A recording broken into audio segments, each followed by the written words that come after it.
I've never seen a diamond in the flesh.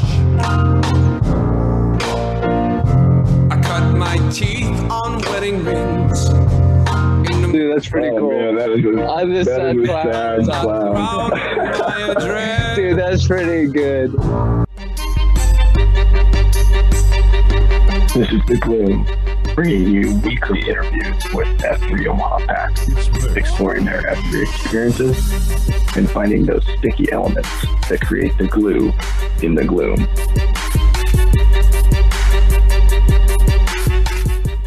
You know, this week, so this man holds a special place in my heart. He's actually designed my future home, but he also took over a site. Save the pit from extinction. No.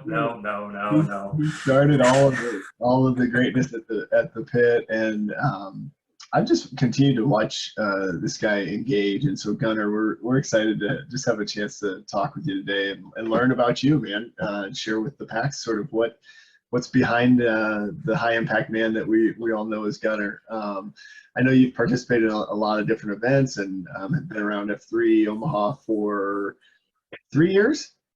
Coming up on not quite that one, but two. Just been two this past summer. Yeah. Gosh, it seems like longer, but hey, if you don't mind, take us back to that, maybe your first workout, and how did the name Gunnar come about? Well, it was really fortunate that I didn't realize at the time that I got such a cool name, but it was the Woodshed. Safe Ride. His father and my father are like, they're Sheila-like. They're best of friends. They talk every day and all that stuff. So I came to know Safe Ride through our dads. And he invited me out, sent me a text. Hey, what are you doing tomorrow at 5:30? And it's like, really, what's the answer to that? It's one thing. You're either sleeping or sleeping or something, you know? So I responded, it's like, nothing much. And he's like, hey, you want to go to a workout? And I was like, yeah, sure, that'd be great. I would love it, because I was definitely kind of a sad clown doing the non-progressive gym tactic. And so, yeah, it was a Friday. Brazilian was on the queue. It was a classic Brazilian two-man grinder, or no, it was like a ladder, maybe it was. But we were using the golf course, and I remember running down that thing with Safe Ride, and every time on the way down, I would slip and fall on my ass. I was just like, this is great. You know, I'm looking really coordinated. But it was a great workout, kicked my ass. Appreciate Safe Ride grunting through it with me. And at the very end, during Namarama, you know, it was a boot camp style. And I kind of figured, you know, most everybody there, all the guys were like veterans like myself. And so, you know, I went right in with being in the Marines and all my stuff I did in the Marine Corps. And I mentioned that I was a crew chief on helicopters. And so obviously our man TC, being familiar with the helicopter world, he threw out there Gunnar. And I was like, oh man, that'd be great, because geez, when I was in the Marines, my fellow guys, they called me Tard as a nickname. I'm like, that's a huge step up. So I was very grateful with that. And then later on, that's down the road, as long as I've been in, there's so many guys that's come up, man, you got a really cool name. I'm like, thanks, man. I mean, it was thanks to TC for laying it on me. So that's how I got my name. Well, that's awesome. We just joked with Sparty about giving a name revision, and I actually probably will revise your name to Tard. Well, yeah, just kidding. That's probably not. That's not acceptable. It's probably not PC in today's world anymore, man. For sure. Well, hey, before I forget, I do want to thank you for your service. You know, I think that's really cool. It is interesting though, like the sort of the few number of guys in F3 Omaha. It's like we're such a militant sort of feel, but that we don't have as many guys that are in F3 that are in the military, at least not in our region. But what where were you at in life before then, as far as like, you know, what made you sort of willing to say yes and try this thing out? Well, first thing was I had just recently moved back to Omaha, probably like 3 years ago. You know, quick story was you know, I joined the Marines, did 6 years in the Marines. I met my best friend. He was from Cincinnati. After the Marines, we moved back to Cincinnati, and I just moved in out there really loved the city, went to college out there and everything, and got a job, and just really loved it. And then about 5 years ago, my mom passed away. And so when that happened, my dad, was here all in Omaha all by himself. Me and my brother, we all moved away. We were all over the country and stuff like that. Not having a family of my own, I was like, this is kind of silly. Why am I out here and he's there? And this is just not right, And I was like, I think it's time for me to go back to Omaha. I mean, I'm looking forward to it. And so I did that. And when I moved back, it was about a 20-year time span in between from where I was first back here. And in that time, I did not stay connected with anybody. It's like I came to Omaha and I was like born and raised here, but I was really a new guy once again. So I was really grateful when Safe Ride reached out to me, and then going into F3, and it's like, oh man, these are some great guys. And this is not the kind of boot camp I was expecting. I was definitely expecting the militant style. And because it wasn't, I was like, that's cool. I think I can come back to this and really, get involved with this, because it was, nobody in your face, nobody like, do it again, start over. It's like, come on, man, none of that stuff like that. So it just came at a great time to where I just moved back and was really needed to get some reconnections in the city and grow some roots again. That's awesome. It's interesting because you mentioned just getting to be a member of the PAX, and I think we all have those moments of like we lose touch with friends from just different phases of life, or things just move at different speeds for different people, and so I'm thankful too that Safe Ride reached out and brought you in. I'm curious if as time has gone on, I mean, you've continued to stay involved, and one of the things I've always wonder if you could share on is, like, we talk about the concentrica, right? And we talk about your M and your kids, but you kind of hit on there that you're not married, you don't currently have children, at least not that you know of, right? Right, yeah. Not in this country, no. But how have you kind of stayed engaged, or what's that journey been like for you as we sort of bring up some of those concepts? And you've been really engaged in QSource. I mean, how have you adjusted or looked at those concepts in your life? Yeah, no, that's a great point. Because of F3 and the fact that I don't have my own family, it's given me a whole huge amount of tremendous respect for all my fellow PAX members, in fact, my peers, the fatherhood that they decided to go down. I was like, wow,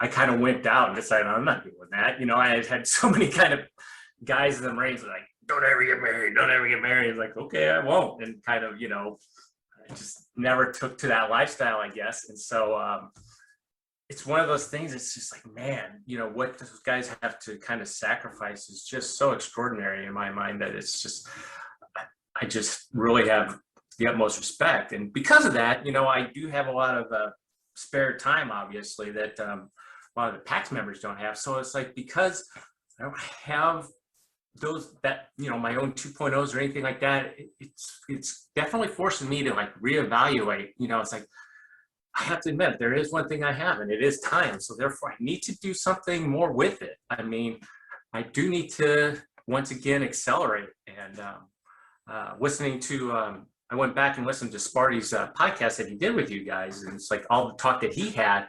it helped me and motivated me to, he put it out there not too long ago that, North Stars needs mentorship, and so he put it out there. I remember Wait Time mentioned it in one of his COTs a long time ago. So it's like, all right, it's time to get out of the comfort zone. I don't have kids. I don't think I'm terrible with them, but I don't know, I'm comfortable, but I'm going to take this challenge, and I'm going to go and be a mentor and give some of the time I do have for kids that need it. So because of all the guys that do, sacrifice their time, I just want to do a little bit on my own now, and that's going to be the avenue I'm going to go with it. Man, I certainly commend you for that. There is something to be said about, having some respect for the guys that I know. Plague, I talk to Plague all the time about his wife and kid. Yeah. And how much time he actually devotes to his daughter, Georgia, and what that looks like as a parent. And you're absolutely right. It is a huge focus. So I commend you for realizing that there is a lot of time that you could spend elsewhere and are challenging yourself to do that, because I myself have found myself not doing those things. So certainly respect that you're doing that, you know, and I think, you know, you even took it a step further to take on a leadership role with some of that free time, right? And so maybe you can talk to us about what that looked like, what went into your decision to kind of pick up that leadership role and take over the pit, and your experience there. Gotcha, sure. Well, you know, taking over the pit was a tremendous honor, because I remember the pit was the very first AO when I was part of. Hey, can I just stop you real quick? Sure. I'm sorry to interrupt. I think that we need to give it the context so that it deserves to kind of tee you up to sound like the savior that you actually are. Oh, geez. I think the Plague had this grand idea of moving it to an AO to Papillion, and he was doing it, you know, begging people to come out, and just couldn't get it done. And then, you know, a change of leadership, and it really flourished. So I really just wanted to tee you up as the savior of the pit is what you are. Man, it's a good thing there's a lot of love between you two, because I mean, I think I got to give a lot of props to Blake for having the vision to actually, you know, starfish outside of the Dodge Street corridor. You know, let's face it, when I got involved with F3, it was definitely, you know, 2 or 3 blocks north or south of Dodge Street, and so all of a sudden, I think we were at, I don't know, 12 or 13 AOs, and then he's like, let's get out of, you know, further, and he started the pit. And that time it was the pit and the Oracle. And for me, it was like, well, they're both a terrible long drive. So it's like, whatever. And I was like, I'll go down to the pit and check this out and, you know, just see what it's like. And so I just went down there and just kind of stuck with it. And I think because I was one of the guys that kind of showed up every Saturday down there, a beautiful place, I had so much to do. It was just a great honor that when Plague was ready to pass the shovel fly, that he thought of me and selected me. I was like, I kind of didn't say anything. I was like, whoa, you sure you really want me to do this, take it over? I mean, yeah, it'd be great. I would love to. So I you know, took the shovel flag very humbly and with great honor. And it did kind of take off, but, you know, I do have to give props. You know, we talk about the mission for male community leadership, and there's some great community guys down there at Papillion. You know, Firewalker is a tremendous Sarpy guy, and John Claude and Knobs, and it was like those guys, you know, were instrumental in the whole growth of Sarpy County. You know, starting off at showing up on Saturdays and bringing in guys, and then bang, you know, it just did take off. They brought in some guys from their Little League team to now I was bringing in 4 other guys. So it's like, all right, I was just kind of right place at the right time. I mean, I'll be honest, I don't live in Sarpy County, so I couldn't EH anybody, but big prop to all those Sarpy guys and the Sarpy swagger they have going down there. It's really been impressive, and just really a great little honor to observe from where I was, you know. So they certainly are. They are taking off down there, and the Sarpy swagger certainly, oh, certainly is real. It's a thing. Well, yeah. I hate to admit it, you know, being one of those Dodge corridor guys. So, but yeah, there certainly is. Well, I guess you know, just kind of going back to my question, where was your headspace at? Did you feel like you had been accelerating recently, and you felt like it was your time to take over? Were you completely caught off guard and unprepared, or I guess what went into that decision to say yes to Plague?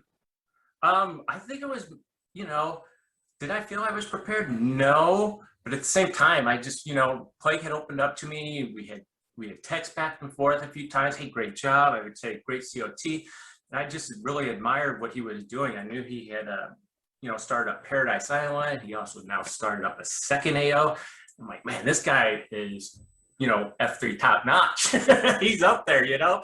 And so when he approached me, and when he approached me, I was like, I can't tell this guy no. I mean, I might get, you know, exercised or booted out of F3 if I say no to him. But no, it was just, like I said, it was, I have a whole heck of a lot of respect for Plague and everything, and his dedication to F3, you know, his spirituality, and definitely how open he is. And so he's in a way quite opposite of me, and he's kind of, you know, taught me to be a little bit more open. So it was, like I said, just a great honor to, you know, follow in his footsteps, to take over one of his, 6 Qs that or AOs that he started or anything. So He's got a small fraternity of after play guys. Yeah, you know, we welcome bad stories of plague here. So if you got any of those, feel free to throw those out throughout the discussion. Oh, no. Well, I did want to, let me just follow up real quick, because I think this is one of those rare times where we actually get to have a former Q who passed it off to one of our guests. So Plague, I guess now would be a good time for me to ask you what went into your decision making, why you went with Gunnar here. Any regrets?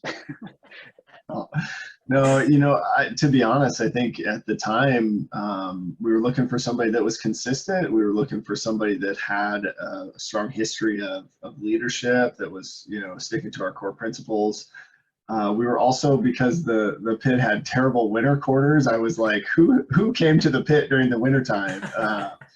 You know, and then, you know, Gunnar has led, he's given me a run for my money with number of workouts led in the past couple of years, but he's led workouts at all different sites, and it's just shown a lot of versatility. And we knew, you know, at the time there were a lot of guys in Sarpy that were joining that had this great potential, but just didn't have the time really or experience within F3. And so we kind of knew, hey, we need to give these guys a good, strong leader to really bring them up in the F3 mentality and core principles. And I think you see evidence of that, not just in how the numbers took off at the pit, but I think Gunnar was involved in a lot of conversations with guys like Knobs and Firewalker about where's the next site, what's the pulse of the guys. And so he really put in the time to learn, like, what do they need, what do they want in that community.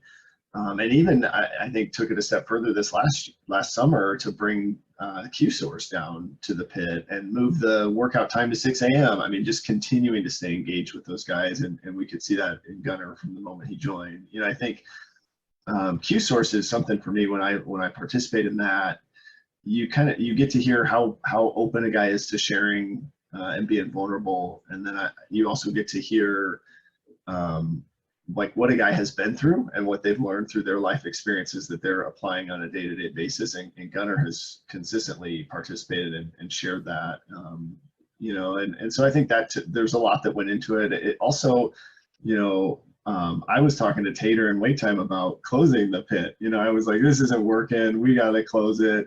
You know, and so I think they just wanted somebody else that also had maybe more of a positive spirit about a new area, and that, you know, they said this Plague guy needs to go on the back burner and, you know, really, you know, give somebody else a chance. And Gunnar was willing. You know, I will say, anytime we're selecting a new site queue, we're looking for a lot of different things, but you've also got to be willing to do something you maybe haven't done before, and you know, accept guidance and feedback. And so anyway, that's not a short answer because there's a lot that goes into it, but I think Gunnar was the perfect fit, and you know, Gipper is going to do a fantastic job too. And so I think you know, it's good selection there on your behalf. But it's amazing, you know, when I look across all of the different site queues, it's so hard. Like, I'm just one guy and I barely know how to put my day together. So we need other people to elevate. Hey, this guy's got some leadership potential. This guy over here, he can really lead. And so, you know, as other guys are sort of pulse checking the packs and helping us find future leaders, that information is really useful, you know. And I would also just say, since you gave me the mic here, Pony, I would also just say that one of the things we talk about in QSource is identity, or D2X, or, you know, how do we help guys find that? Well, the reality is that if other people around you aren't helping you identify what you're good at or what you're bad at, then you're just guessing on your own, right? Or you're using sort of worldly metrics to identify things that you may be good at. But, you know, like, if I'm really good at responding to email, there's not a lot of good that email response time does in my community. So I need other feedback on more impactful actions or things that I do. So, you know, if you see somebody out there that's a good leader or they did a good job, I think it goes a long way just to tell them that. And that, you know, I think over time, Gunnar just continued to perform, continued to get feedback he was performing, and then that gave him confidence to excel beyond what he even thought maybe was possible himself. So yeah. No, thanks so much. I mean, that's kind of what I also needed is I do feel like I'm a pretty good quality leader, but I also need to be pushed in that direction a little bit. It's like I will definitely kind of take the submissive road sometimes. It's like, hey, you know, like for example, in F3, I think it works great. What's to change about it? Nothing. I mean, it's working for so many and we're growing so fast, and it's just kind of like, you know, there's really truly nothing I want to come in and change or do anything different. You know, playing with the shovel flag and, you know, just keep that same thing going down there. And then, yeah, okay, people are taking to the first step. Let's take it now to the next level. Let's get the QSource, all right? That's something we've done at other sites. That's nothing flashy or big or different. So, you know, let's show these guys down at Sarpy that we're just more than a fitness workout group, that there is a whole lifestyle involved to it. So it was really, you know, a great push. I'm glad that he brought it to me, and it's helped elevate me to accelerate pretty much in all of my facets of life, not just, you know, F3, but, you know, here in the house, here in my neighborhood, and all that good stuff. So it was an honor to be nominated. It just honor to take over, and it's helped me accelerate outside of F3. So, well, that's awesome, man. Well, and you know, Gunnar, you got firsthand experience of why we haven't done a plague podcast yet. He's the definition of give an inch, take a mile. And so I'm curious on how you think F3 has impacted your acceleration in the second F and third F. Gotcha. Yeah, I mean, second F, maybe I could probably still do a little better. I'm an introvert at heart. I do kind of love being by myself. Kind of, I got, you know, I do live here with my dad and in the house I grew up in, but my whole downstairs basement is decked out the way I want it, and I get comfortable down there, and it's like, all right, I shouldn't be so comfortable down. I do need to get out there and you know, go to a second F opportunity of, you know, having some happy hour beers with the guys or something like that. But I do need to probably work on my second F a little bit more. I do enjoy the cafeteria, don't get me wrong. Cafeteria is great.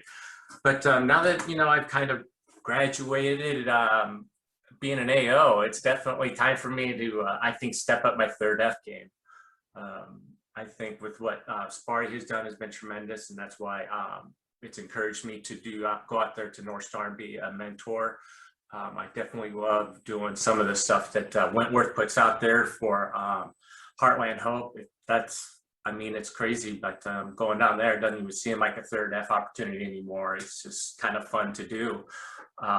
Same with the donation of blood. So, I mean, I just feel that, okay, I'm no longer a site Q, but I mean, I could touch base with some guys and talk with whoever to do some more third F opportunity, because I know that was kind of one of the things I think the entire F3 Omaha was kind of gigged on in a way. It's like, you guys are killing it first F wise, but if you could do a little more third F, you could really, you know, say something to F3 Nation with what's going on here. And I just think that speaks loudly to my heart, is, you know, helping other people and making them, you know, I'm third. So, you know, whatever I can do for the others is definitely paramount.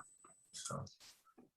What you referenced the I am third, and I know you've done a lot of different, you know, third F events. I feel like you've got a lot of experience there. What have been some of your other sort of favorite memories in the past few years? What third F or otherwise, anything that stands out that you just really enjoyed or is a highlight for you? Let's see. Like I said, I mean, the Heartland Hope has been great because I do enjoy now seeing, you know, obviously seeing some of the residents of that neighborhood come through and remembering their faces has been really cool and keen. It gets my wheels spinning a little bit going down in that neighborhood because growing up, my grandparents were in that neighborhood. So, you know, I know my aunt and uncle spending Christmas and stuff. Going down to Heartland Hope has been awesome for me because, of, you know, it's where my dad grew up and I kind of have connections with my childhood. And it's those people are so grateful. It's kind of like some of the other conversations. When you come to F3, you don't know guys or warriors, politicians or whatever they do. It's like when you go down there, it's like seeing they're just other everyday people that just, you know, they need to cook something for their family and they just want to talk and, you know, speak to one another when they're at a grocery store, and it's just kind of a cool neighborhood type feeling where there's, you know, yeah, they're probably a little down on their luck, but you just don't get that vibe when you talk to them. And it's just makes me feel real good going on there. So that's probably my favorite third F opportunity. And then obviously going on to third, donate the blood. Those ladies out there, they're a blast. They love F3, and it's great talking with all of them when, you know, they get a big kick out of our bleed times and stuff like that. So, but, you know, at the same time, I think we have to keep, we have to keep coming up with new things. I want to work on doing something new for third F and get in touch with Wentworth or whatever we can do that's free and affects our community. So. I love that. And I like your passion there too, and continuing to find opportunities that engage more guys. You know, I definitely agree. That's an area we definitely need to work on. I know, so you have read Free to Lead, I believe. Yep, I have, absolutely, yeah. And well, at least that's two of us. No, I'm kidding. Yeah. Tony, I think it's finished. I know you've done a lot of the QSource discussions. You've led several of those. Curious from your perspective, what has stood out to you in those conceptually? Have you been able to apply any stuff you've learned there to day-to-day life, or what's that been like for you? Yeah, I mean, that's a great point. It's fascinating to me. I kind of mentioned this in one of, I don't know whose QSource discussion it was, that there are some great articles during QSource that help, you know, bring the notion of what this leadership trait is that they're talking about, a leadership topic. And I always really enjoy the part of the reading where they actually relate it to a real life experience and stuff like that. For me, I do value those stuff, but sometimes it gets so complex and it's like over the top. It's like, oh my goodness. It's almost like I'm not a golfer, but it's like going up into the tee box. And it's like, all right, heads down, face open, and feet parallel, and all that stuff. And it's like, is leadership like this? To where it's like, okay, before I go into this, do I need to remember, you know, who's strong at this and who's strong at that? And it's like, I always will try to take a step back. It's like, oh, just keep it stupid, or keep it simple, stupid, and you know, remember you're here to, you know, push these guys to the max and make sure that, you know, they're not demoralized or anything like that. And that's something I really carried over from the Marines. I you know, shared this with other people. It's 4 words, you know, for my leadership traits or, you know, principles. It's, you know, mission accomplishment and troop welfare. If you do those both concepts, and they're tough to balance, but you're accomplishing what your team is set out to do while everybody's morale is high. It's like, well, there it is. But granted, QSource is a great supplement to like give you all those little small branches off of how do you accomplish your missions. You got to mentor people. You got to, you know, push them, and you got to push them in the right way with positive reinforcement and stuff like that. So yeah, I get a tremendous lot out of the QSource topics and stuff like that, because it's just, yeah, phenomenal. It's well done for, and pretty well written for all the lawyers that are in F3 Nation. You know? Yeah, there's a few. I love that because it is hard to remember, right? I mean, if you think there's 4 quadrants and each quadrant has however many Q points, and you know, it's in the moment, what are you going to remember? And they say you lean back on your systems, right? Not necessarily the newest content that you've learned when you're in a time of challenge. So I like that you mentioned that. I'm also curious, you know, as you've brought other, you know, guys into QSource, what's been your experience there? How have other guys received that down in SARP? Well, you know, that was a great thing. It's I was nervous that, you know, obviously bringing something new into it, I felt like, of course, like any kind of public speaker, I'm talking too much. That's what QSource is supposed to go. At the same time, I was like, you know, again, you put out the link to read, and, you know, when nobody responds, like, all right, nobody read it. So kind of feel like a school teacher. So but at the same time, it's like keep doing it just like a workout, and they catch on. And obviously, you know, bring the coffee along with it, it helps. But they're really, guys are really accepting. And, you know, I think before too long, there's definitely going to be Sarpy guys that want to lead it. They realize, hey, F3 is more than just a workout. And so it's great. And it's a great feeling that it's so accepted. I mean, granted, obviously, I didn't invent QSource or anything like that, but, you know, kind of exposing a group like that to something kind of new, or new to them anyways, and then go, oh, wow, this is great. This is something that we can use. It's just a great feeling to have. So it was a great call to do it. It needed to be done. And I think doing it on Saturdays is the best, because that's their best time down there as well. Yeah, well, that was a good idea on your part. So T-claps to you for that idea. Well, no, it was definitely, again, your idea, but you're like, just like, all right, Gunner, get a gate rolling, let's do it. You did the hard part. Hey, you're also something that I think you've got a good reputation for, is bringing stuff from the lexicon into the workout. And I think you've introduced some exercises to the packs that we never would have even done had we not had you queuing so many workouts. So, you know, I know like goofballs are one now. You see a lot of people doing goofballs, but nobody did them before you. I know. And so I'm curious, what is what's your least favorite exercise, would you say? Wow. You know, honestly, as I'm getting older now, anything that we have to leave our feet for is something. It's just like Bobby Hurley's or box jumps. I'm like, why? Why do we have to leave the ground? It's like my knees feel good. I don't need to, yeah, it's probably a toss-up between Bobby Hurley's and box jump, because I just hate jumping anymore. Even like side straddle hops, like, oh, here we go.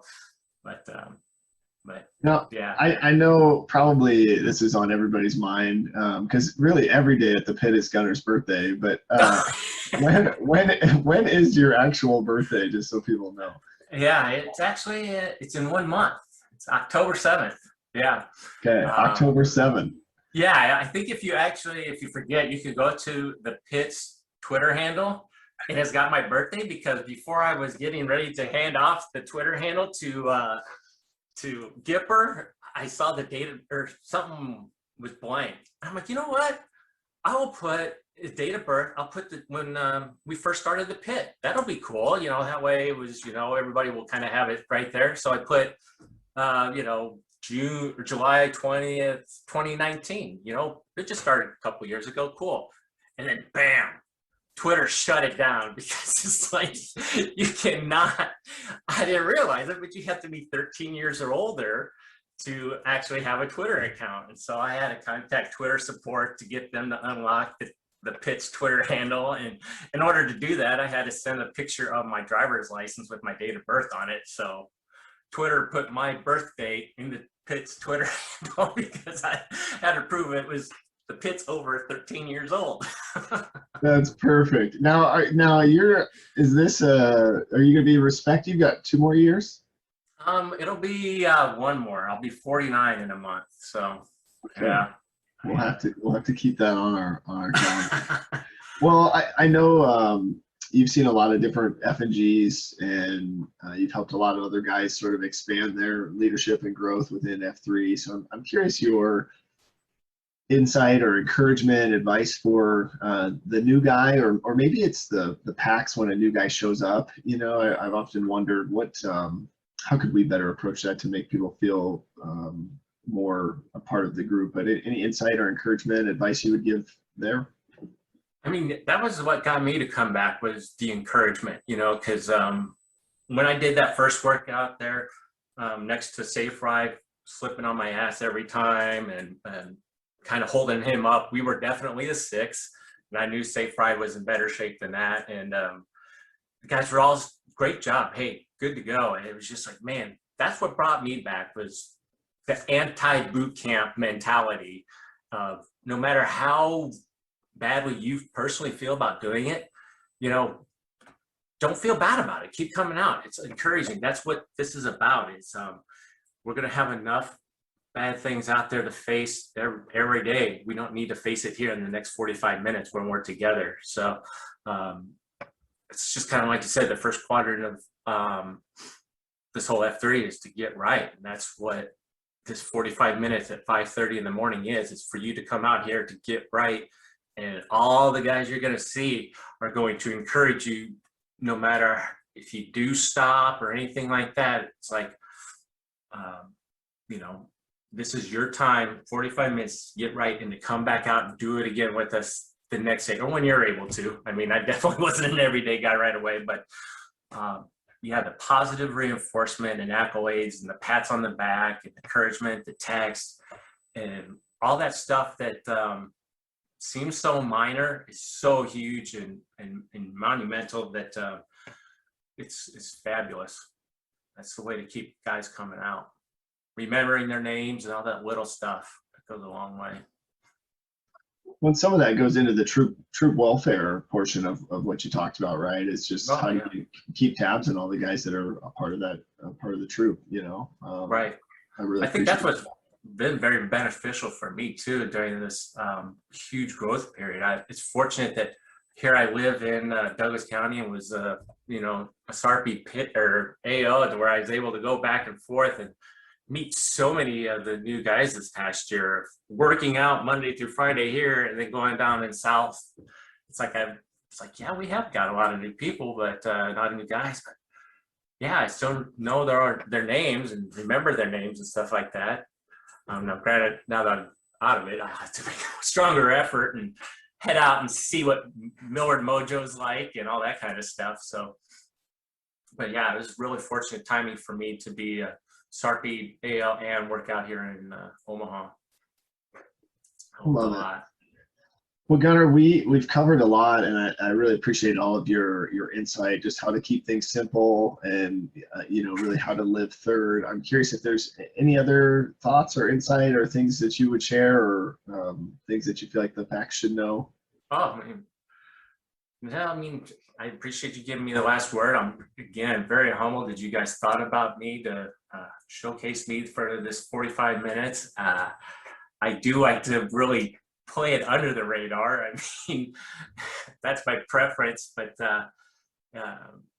this has been great. And, you know, T-claps to Wait Time and to Tater Cotton and to you, you know, I mean, we've grown so much that there's a few guys that are kind of, I don't know, I would say upper echelon that, you know, we definitely need your leadership because of the fact that we've grown so much. But I'm grateful that you guys are not changing what the whole concept is. It's just, you know, it's not broken. And so we still plug on with the workouts and the coffees and all that basic stuff. I mean, you guys are definitely sticking to keeping it simple, and that's great and appreciated and noticeable. Makes it easier to expand too if it's the same. Yeah, it's easier to replicate. Yeah. Definitely appreciate your time, and we'll take it out in Namarama here. So Brandon Flehardy, 35, The Plague. The Plague. John Whitworth, 30, Pony Express. Pony Express. Hey. Do we do? Yeah, I was gonna say, do we do sound effects? Yeah. Matt Remar, 48, Gunnar. Gunnar. Thank you, brother. Thank you, guys. Appreciate the time.